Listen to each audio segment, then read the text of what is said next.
성경에서 말하는 하나님의 아들들인 형제는 어떤 사람들일까요? 나 요한은 너희 형제요 예수의 환난과 나라와 참음에 동참하는 자라. 하나님의 말씀과 예수를 증언하였으므로 말미암아 반모라 하는 섬에 있었더니. 바로 예수님의 환난과 나라와 참음에 동참하는 자들입니다. 시편 119편을 히브리어 성경으로 보면 8행씩 히브리어 알파벳 순서대로 기록이 되어 있습니다. 119편 1절에서 8절은 알레프로 시작되고 9절에서 18절은 베트로 시작되는 이런 구조인데요. 테트로 시작되는 65절에서 72절 내용은 고난을 통해 선을 배우는 내용입니다. 그가 아들이시면서도 받으신 고난으로 순종함을 배워서 온전하게 되셨은즉 자기에게 순종하는 모든 자에게 영원한 구원의 근원이 되시고, 예수님도 고난을 통해 순종함을 배우셨습니다.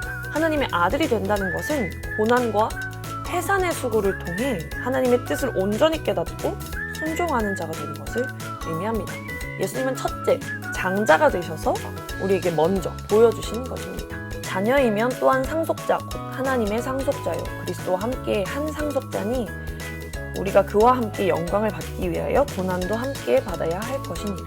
하나님의 자녀, 예수님의 형제가 되려면 이 고난도 함께 받아야 합니다. 이때 이 고난은 우리가 고난이라고 했을 때 딱 떠오르는 그런 일반적인 고난을 의미하는 것이 아니라 말씀으로 인한 고난을 의미합니다. 사람의 전통과 가르침을 따르지 않기 위해 혹은 따르지 않아서 겪게 되는 고난을 말합니다.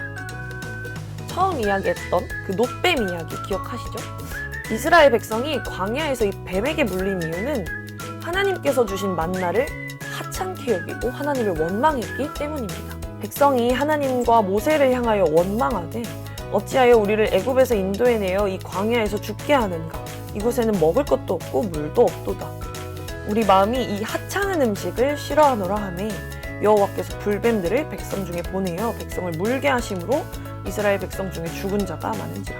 만나는 하나님께서 하늘로부터 내려주신 누룩이 없는 거친 떡입니다. 떡은 하늘에서 내려오신 살아계신 떡, 말씀이 육신 되신 예수 그리스도를 의미합니다. 이를 하찮게 여겼을 때 뱀에게 물리게 됩니다. 마치 예수님의 말씀을 하찮게 여겨서 독사의 자식들이 된 바리새인들과 서기관처럼 말입니다. 우리가 떡을 구할 때 아버지 되시는 하나님은 좋은 것을 베푸십니다. 너희 중에 누가 아들이 떡을 달라 하는데 돌을 주며 생선을 달라 하는데 뱀을 줄 사람이 있겠느냐? 너희가 악한 자라도 좋은 것으로 자식에게 줄 줄 알거든 하물며 하늘에 계신 너희 아버지께서 구하는 자에게 좋은 것으로 주시지 않겠느냐? 이때 이 좋은 것은 헬라어로 아가도스, 하나님의 기쁘신 뜻을 의미합니다. 즉 토부와 같은 의미의 단어입니다. 누가는 이 아버지께서 주신 좋은 것을 성령으로 표현합니다. 너희가 악할지라도 좋은 것을 자식에게 줄 줄 알거든 하물며 너희 하늘 아버지께서 구하는 자에게 성령을 주시지 않겠느냐 하시니라. 이 아버지께서 주신 좋은 것, 성령은 우리를 하나님의 말씀을 따라 살 수 있도록 합니다. 그러나 진리의 성령이 오시면 그가 너희를 모든 진리 가운데로 인도하시리니 그가 스스로 말하지 않고 오직 들은 것을 말하며 장래 일을 너희에게 알리시리라. 우리가 이것을 말하거니와 사람의 지혜가 가르친 말로 아니하고 오직 성령께서 가르치신 것으로 하니 영적인 일은 영적인 것으로 분별하느니라. 우리는 하나님의 계명, 말씀을 하나님이 아닌 인간이 보기에 좋은 사람의 구조, 전통으로 여겨서는 안 됩니다. 그것으로부터 벗어날 때에는 고난이 따릅니다.